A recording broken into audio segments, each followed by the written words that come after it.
the Juedo-Christian writers weren't the only ones capable of creating monsters. The Greeks populated their world with a number of equally terrifying creatures, those that weren't always divinely created, but existed as if by some cruel joke of nature. One need only look at the Empusa to see that notion realized, a being that, whilst known as a shapeshifter, often chose to portray itself in some strange and ambiguous forms. Sometimes she would appear as a beautiful woman with mismatched legs, one of brass and the other of a donkey. Other times she appeared with just a single copper leg, hopping around with an almost comical sort of appearance, like some changeling who hadn't quite got the knack of transformation yet. Because of this, there is a dichotomous attitude around the Empusa, with some classical writers treating the creature as no more than an ugly pest that ought to be shooed away, whilst others presented the creature with far more reverence and fear, showcasing her as a beast akin to a vampire or a succubus, who would lure young men into her bed and then devour them for her pleasure. The Greeks viewed their Empusa, or Empusai, fundamentally as demons, or daimones in Greek, and given their physical characteristics, it's easy to see why. As mentioned, the Empusa adopted some of the most bizarre assortments of the human body, almost as if deliberately trying to convey themselves as uncanny and weird. The two mismatched legs, one of brass and one of a donkey, usually gave them away from the get-go. But if that wasn't obvious enough, the Empusa were also believed to possess flaming hair. Based on these descriptions of mismatched body parts and unusual features, they don't sound all that scary.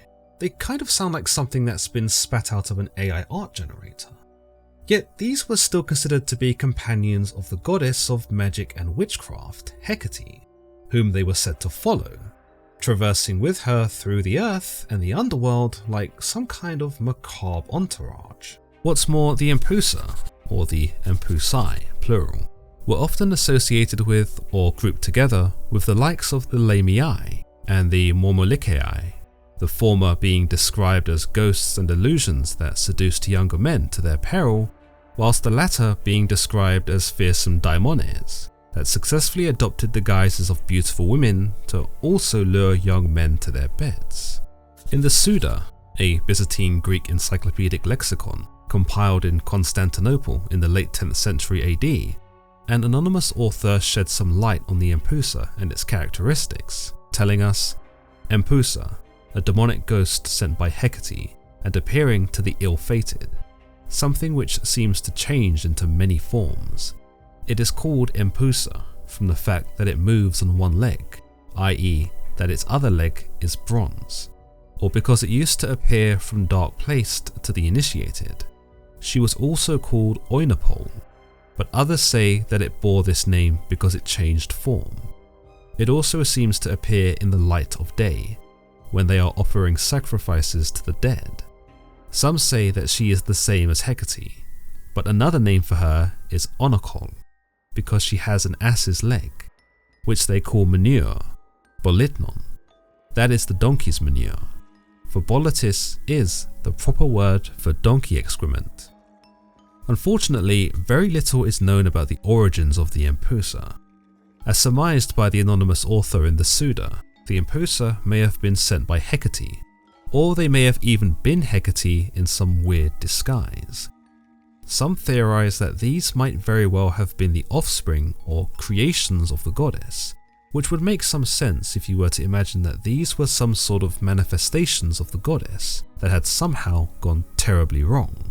Others suggest that these were the souls of ghosts or dead women, hence their unusual features, which had become distorted after death. Their purpose is even more mysterious and ranged from juvenile tendencies to outright bloodshed. In fact, according to the ancient Greek comic playwright Aristophanes, Hecate sent the Empusa to frighten and terrorize travelers, but in some cases this was known to be ridiculed. According to author Robert E. Ball in his work Women of Classical Mythology, he described the Empusa as having a leg of brass and the leg of a donkey, and that she was indeed believed to be sent out by Hecate to inspire fear.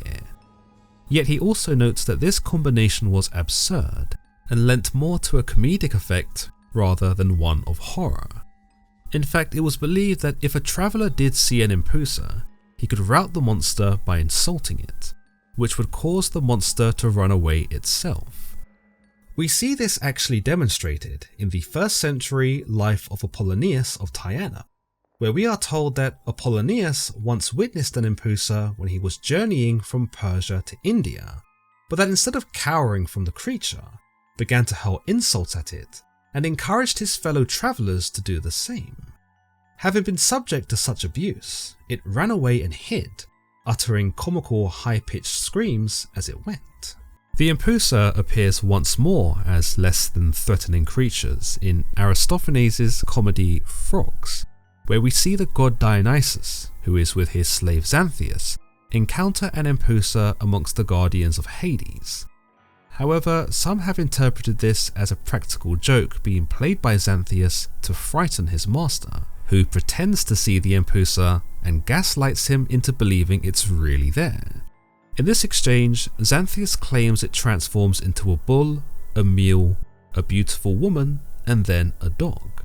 Interestingly, Xanthias doesn't actually identify it as an Empusa at all, until Dionysius, who's too afraid to look, suggests that that is what it might be, to which Xanthias concedes it does have 2 mismatched legs and its face was ablaze with fire.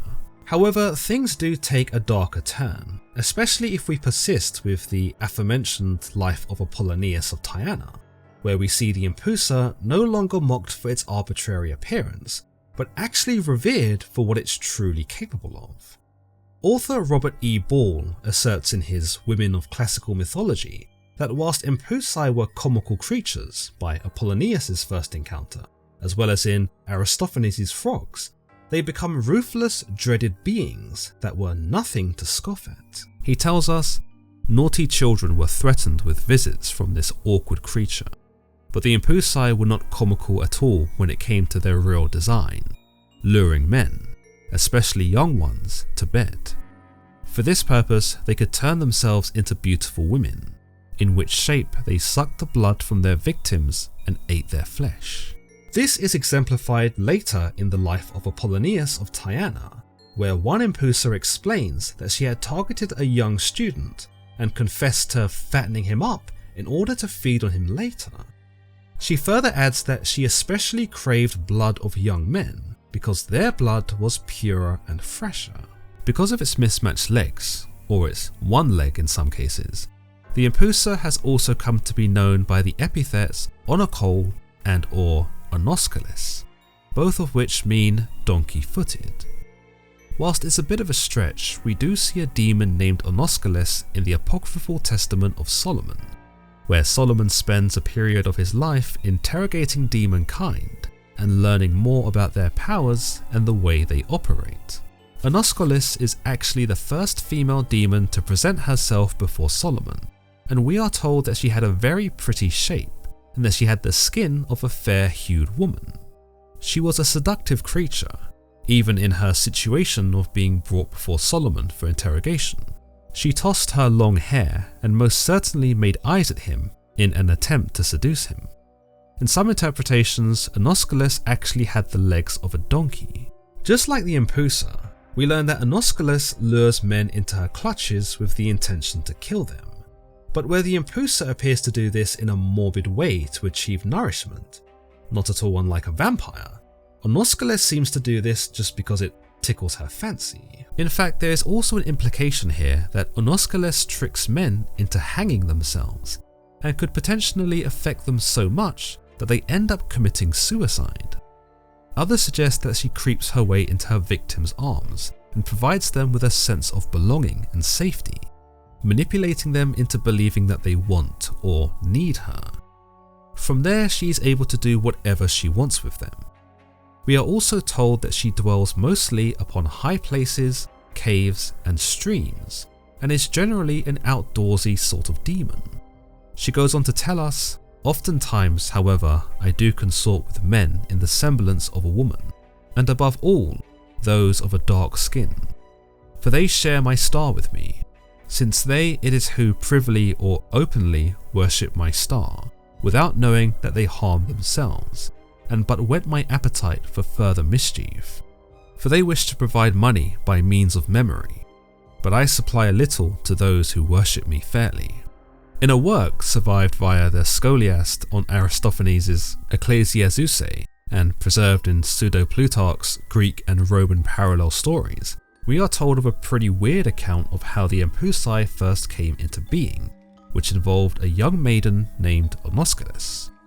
Arisonymus of Ephesus, the son of Demostratus, hated women and used to consort with an ass, and in due time the ass gave birth to a very beautiful maiden, Onoskelis, girl with an ass's legs by name. From the classical works that mention her, the Empusa can be viewed in two tones. In comedy, her mismatched limbs, hopping gait, and susceptibility to mockery strip her of authority. She becomes a figure that can be shouted down, or laughed away, or reduced to something more farcical. Our fear of such a creature is neutralized through humor, and the monster collapses into something almost pitiable, an embarrassment of the supernatural world rather than a true threat. Yet this very absurdity is deceptive, as pointed out by Robert E. Ball. In darker traditions, laughter and ridicule is much less likely an option, and the same shape-shifting body of the Empusa becomes a weapon rather than a punchline. She suddenly has mastery over her shape-shifting ability, and possesses the strength to not only deceive, but also hunt and feed on the unsuspecting man. As always guys, if you've enjoyed today's episode, then don't forget to leave this video a like and subscribe for more content just like this. Until next time.